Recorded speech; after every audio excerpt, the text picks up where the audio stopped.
से रखोगे, जहाँ आराम से रखोगे, तो मरने के बाद तो वहां तो बट्टों जैसी तो ऐसे गोले बर्फ के पड़ते हैं, इतनी ठंड की होती है, वहां कंबल भी नहीं मिलेंगे, वहां जैकेटें भी नहीं मिलेंगी, रजाई भी नहीं मिलेगी, ठंडक से कांपना पड़ेगा। सोच लो कि जहाँ अपने शरीर को शब्द जप जप के सत्संग में सेवा कर करके शुद्ध करना है, कि मरने के बाद नरक में शुद्ध करना है। जी आपने, भगवान ने आपको अंतिम जन्म दिया है। मानव शरीर मिलना बहुत मुश्किल है। ये आपको क्यों समझ नहीं आता? हमारे अंतःकरण में अशुद्धि है, हमारे भीतर में अशुद्ध, हम अशुद्ध है, इसलिए पवित्र ज्ञान हमारी समझ में नहीं आता। गीता में भगवान कृष्ण ने 90 अध्याय में लिखा है, जे ज्ञान, विज्ञान सहित ज्ञान जो मेरा है बहुत पवित्र है। ये इतना पवित्र है कि जो इसको पा लेता है, जो इस पर चल पड़ता है, जो इसको समझ लेता है, वो व्यक्ति इतना पवित्र हो जाता है ना, जो उसके पास आ जाए वो उसको पवित्र कर देता है। इतना पवित्र ज्ञान है जी गीता का। उस गीता का ज्ञान आपको मिल रहा है। जो मेरा भक्त ज्ञान, गीता का ज्ञान पवित्र पा लेता है ना, वो इतना पवित्र हो जाता है कि मैं उसका दास बन जाता हूँ, जो मुझे पा लेता है। जब उस पवित्र ज्ञान को व्यक्ति पाता है ना, तभी आत्मज्ञान होता है। जब उसका अंतःकरण शुद्ध होता है, तभी तो परमात्मा उसको मिलते हैं। जैसे कि आपने दर्पण आगे रखा है, उसमें मैल चढ़ी हुई है, आप अपना चेहरा देखोगे नहीं दिखेगा। जब उसको साफ करोगे तो अच्छी तरह से आपको चेहरा दिख जाएगा। ऐसे ही हमारे अंतःकरण में अशुद्धि बैठी हुई है, इसलिए हमें ज्ञान की समझ नहीं आती, सत्संग की समझ नहीं आती। बिना सत्संग के विवेक न होई, राम कृपा बिना सुलभ ना सोई। सत्संग के बिना विवेक नहीं होता भाइयों। सत्संग सुनोगे तो विवेक जागृत होगा, परमात्मा की कृपा होगी तो सत्संग आ पाओगे, वरना आप सत्संग में नहीं आओगे। आओगे तो समझ नहीं आएगा। मगर जिसको सत्संग की समझ आ जाती है वो सत्संग छोड़ता नहीं, वो गलत मार्ग पर नहीं चलता, वो अच्छे मार्ग पर चलता है। और सत्संग से हमारे पूर्वजों का भी उद्धार होता है। इस सत्संग के माध्यम से राजा जनक थे ना, राजा जनक के गुरु कौन थे? अष्टावक्र जी। राजा जनक के गुरु अष्टावक्र थे। राजा जनक ने ब्रह्म ज्ञान प्राप्त किया। क्यों? अच्छा भाव, पवित्र भाव, प्रजा की सेवा करते थे। कोई भी व्यक्ति, कोई भी उनके राज्य में दुखी नहीं रहता था। हर दुखियों की सेवा करते थे, दीन दुखियों की सेवा करते थे। वो अच्छे भाव वाले थे। और फिर गुरु की बोले कि मुझे गुरु चाहिए, और अष्टावक्र जी उनको गुरु मिले अच्छे। और वो गुरु का तत्व पाकर, गुरु का मंत्र लेकर जप कर, और गुरु की कृपा से ब्रह्म ज्ञान प्राप्त पाया, आत्मज्ञान पा लिया। और खुद तो पा लिया। जो व्यक्ति ब्रह्म ज्ञान, आत्मज्ञान पा लेता है ना खुद, तो बोलता है कि मैं तो पा लिया, मगर दूसरे भी, मेरे माध्यम से दूसरे भी सुखी हो, दूसरे भी अपनी आत्मा का उद्धार करें।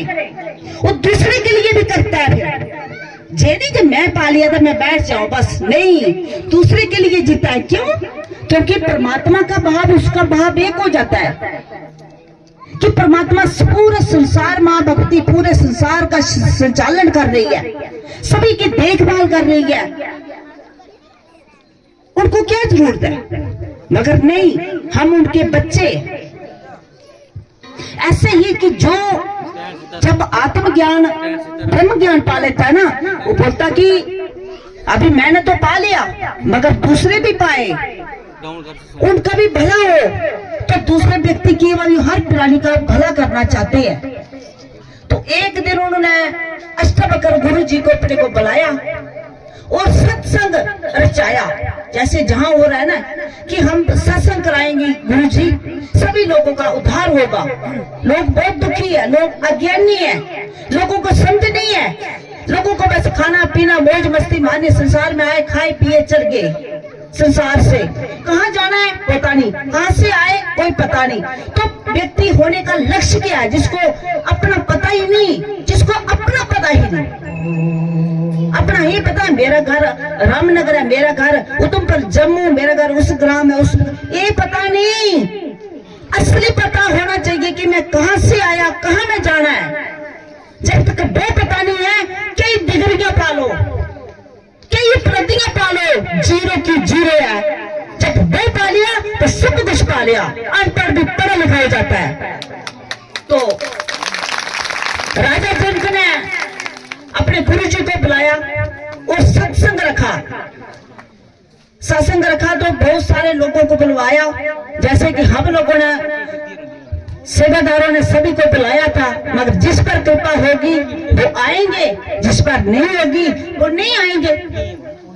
आज रीति का कोई आया है? जहां कोई नहीं आया। पिछली बार 3-4 वोट से आगे होंगे ना, क्योंकि जिस पर कृपा राम की होगी ना वो ही सत्संग में आएगा, वरना ऐसे नहीं। मगर कोई नहीं, भगवान कृपा करेंगे, आएंगे, धीरे धीरे सभी आएंगे। एकदम समझ नहीं आती है। तो उन्होंने सत्संग रखा। जब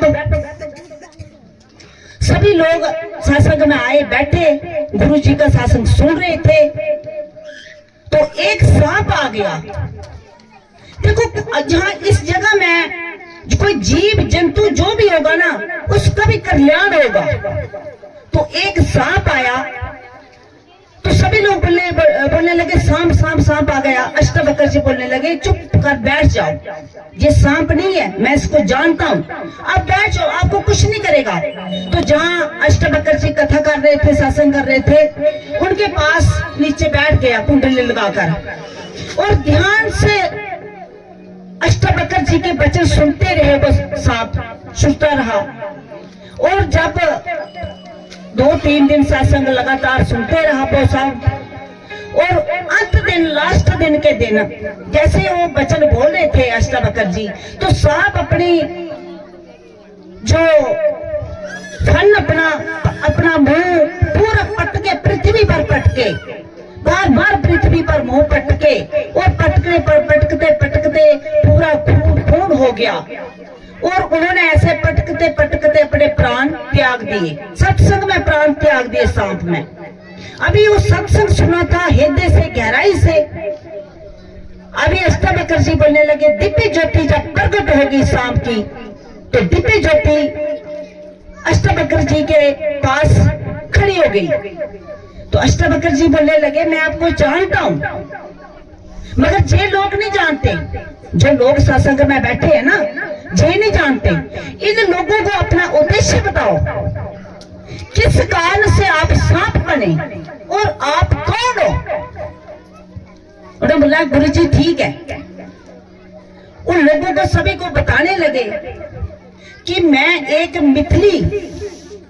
मिथिले गांव था, वहां का मैं राजा था, उसका राजा था, मेरा नाम अज था। और मैं जो जनक जी है ना, इनकी 4-5 पीढ़ी का पहला हूं मैं। जो व्यक्ति सत्संग का प्रयोजन करता है, जो सत्संग करवाता है, जो सत्संग रखता है, जहां सत्संग होता है, उसकी कई 21 पीढ़ियों का उद्धार हो जाता है। अब बताओ आप, ये ग्रंथ झूठे नहीं है कि जहां जिस जगह पर भी सत्संग होता है, मगर लोगों को ज्ञान ही नहीं है। मेरी जगह, तेरी जगह, तू ले गया, मैं ले गया, ये जगह जहां ही पड़ी रहेगी। 4-4 21 पीढ़ियां जैसे जमीन को छोड़कर व्यक्ति चले गया, वो भूत बनकर, अजगर बनकर, सांप बनकर घूम रहा है, क्या वो जमीन ज्यादा उसके साथ में चलेगी? भूत बनकर घूम रहा है, क्या उसके साथ चलेगी सब कुछ? क्या ले गया? अहंकार, पैसा, मेरा तेरा, राग द्वेष, जो पाना था वो पाया नहीं, कुछ नहीं पाया। तो क्या बना? अजगर बना। राजा था, ये गहराई में समझने वाला है, जिस अपना उद्धार चाहेगा, सांप बिच्छू प्रेत नहीं बनना चाहेगा, वो सत्संग ध्यान से सुनेगा। जो बनना चाहेगा मत सुनो। इस संसार में कब तक रहोगे? कितनी देर तक रहोगे अपनी बनाकर बैठकर? ये किसी की नहीं है। जो अपना है उसकी तरफ उद्देश्य नहीं देते, उसकी तरफ हमारा लक्ष्य नहीं जाता। जो अपने नहीं है उसको पकड़ कर बैठ जाते हैं हम। ये मानव धर्म नहीं है, ये शास्त्रों के विरोध है। तो जब उसने सभी लोगों को बताया, उन्होंने सांप ने कि मैं मिथिला नगरी का राजा था, आज मेरा नाम है, मैं बहुत हंकारी था, मैं किसी को समझता नहीं था, मैंने बड़े दुष्कर कर्म किए, संत महापुरुषों को भी मैं अपमान कर देता था, मैं किसी को समझता नहीं था। उस कारण जब मैं मरा तो मेरा जन्म सांप हुआ, मैं अजगर हुआ, अजगर। तो कुछ मिले खाने को, ना मिले कुछ भी, कहीं भागता रहता था।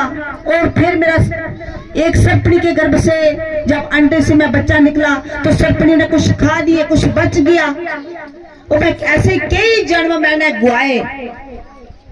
और जे एक जन्म मेरा हुआ सांप का ही, तो कोई आया और मैं धूप में बैठा था कि कहीं मेरा शिकार मुझे मिल जाए। तो लोग आए, सांप सांप सांप सांप करते लोग आए। जैसे मैं अपने बिल में जाने लगा तो लोगों ने पत्थर मारे, तो मेरी पूंछ में थोड़ी सी चोट आई, खून निकल आया और मैं अपने बिल में घुस गया। और जैसे बिल में घुसा तो चींटियों को पता नहीं कहां से मेरे खून की सुगंध आ गई, वो आकर मुझे चिपट गई चींटियां, पता नहीं कितनी चींटियां मुझे चिपट गई। इतना दुख, कितना कष्ट मुझे लगा जे मैं ही जानता हूं। और तड़प तड़प कर 5 दिन में मेरी मृत्यु हुई, पर तड़प तड़प कर। उसके बाद फिर मैं सांप हुआ, फिर मैं सांप आया। और फिर मैं कि मुझे आज जो राजा जनक है ना, इनकी मैं 5वीं 6वीं पीढ़ी हूं, 6वीं पीढ़ी का इनके ही कुल का हूं मैं। तो आज इनकी कृपा से, इन्होंने जो सत्संग रखा है, इनकी कृपा से आज मुझे मुक्ति मिली। क्यों? क्योंकि ये सत्संग मिला और मैं, तो मेरे पर कृपा हो गई तो इस सत्संग पंडाल में मैं आ गया और ये सत्संग सुनकर आज मेरा उद्धार हो गया। ये आज मेरा जीवन जो सफल हो गया, इतने दिन का जो मुझे कष्ट लग रहा था, सत्संग सुनकर अपने जीवन लीला समाप्त कर दी और दिव्य ज्योति पाकर परमात्मा के धाम में चला गया। किससे? सत्संग के माध्यम से। सत्संग किसने दिखाया?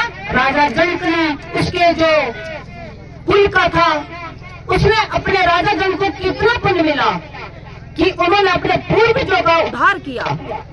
तो इसलिए जो सत्संग में आते हैं, उसके कई पूर्वज जो भूत प्रेत में, कीट पतंग में घूम रहे हैं, उनको भी उद्धार मिलता है, उनका उद्धार मिलता है। तो उसका आप लोगों को पुण्य मिलता है। मगर लोग समझते नहीं सत्संग क्या है। सत्संग की गहराई में नहीं जाते, सत्संग से ऊपर से सुनते हैं, अपने भीतर में नहीं उतारते, उसका चिंतन मनन नहीं करते। ये शरीर 2 दिन का है, ज्यादा नहीं है। ये श्वास कब चले जाए कोई पता नहीं है। किसी को पता? शास्त्रों का तो भरोसा है, किसको भरोसा है? जहां रहने वाला जो है वो ताड़ी नहीं मारेगा। सदा जो बोलेगा मैं जहां ही रहना है, अपने बनाकर बैठ जाऊंगा, मैं जाऊंगा नहीं। जब प्राण श्वास चले जाते ना, जबरन निकालो भाई, कितना प्रेमी होगा, हमें खाना पीना खाना है, निकालो इसको। तो कौन अपना है? जहां कोई अपना नहीं है, परमात्मा अपने। जो जाएगा परमात्मा अपने, तो जो जो